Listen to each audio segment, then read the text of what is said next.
Je suis la petite voix des conseils d'architecture, d'urbanisme et de l'environnement, les CAUE. Depuis 1977, nos architectes, urbanistes, paysagistes apprennent aux plus jeunes à observer, construire, maîtriser, respecter leur cadre de vie. Non,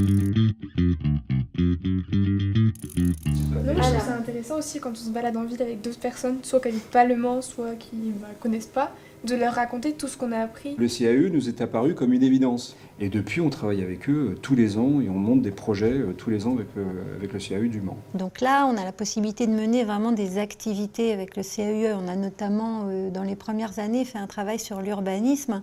Et ça s'appuyait vraiment sur des parcours que le CAE nous avait conçus. Ressentir la ville, écouter la vraiment... ville. Oui, on a eu un travail sur les parcours sonores. On a fait parcours sonores qui étaient extraordinaires. Qui étaient passionnants aussi. Qui veut dire ce qu'il a aimé, pourquoi? On y va, c'est parti. Ce que j'ai apprécié particulièrement, c'est le biomimétisme.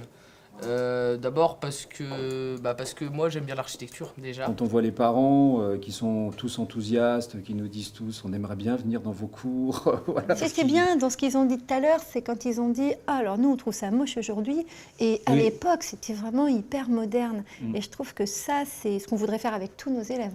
C'est-à-dire être capable de prendre du recul sur le présent. Et ça, le CAE nous permet ça vraiment. Notre mission est de transmettre le goût de l'architecture, de l'urbanisme et de l'environnement.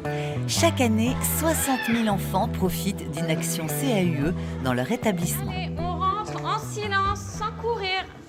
Alors, qu'est-ce qui reste à faire à votre avis, Andrea? On n'a pas encore fait les arts. Voici une école d'architecture pour enfants unique en Europe. Elle a été créée en 2012 par le CAUE de Paris.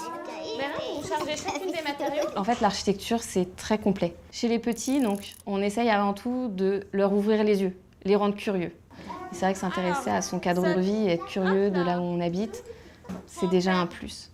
Ça, c'est des bâtiments haussmanniens, donc ils sont plus petits. Voilà. Et voilà, et celui-là, tu vois, tu le recouvres de béton. Cette école, pas comme les autres, propose des cours et des ateliers après la classe. Elle s'adresse aux enfants de 7 à 18 ans. Prenez le temps de réfléchir. C'est aussi un travail de groupe. Allez, c'est parti. Oui, alors il doit faire la structure la plus haute possible et poser leur chamallow dessus. Non mais il tenait blanche. Et c'est bon, t'inquiète. Ça fait 5 ans que j'ai commencé et ça me plaît toujours autant. Il vous reste 1 minute. J'ai voulu essayer, voir ce que ça donnait en cours spécial pour les enfants surtout, avec des gens de mon âge. Parce que c'est pas pareil que quand mes parents m'expliquent à moi, toute seule, dans un musée. Stop. Vous avez eu 18 minutes. Les enfants sont les meilleurs ambassadeurs pour sensibiliser leur entourage. Ce sont eux les bâtisseurs de demain.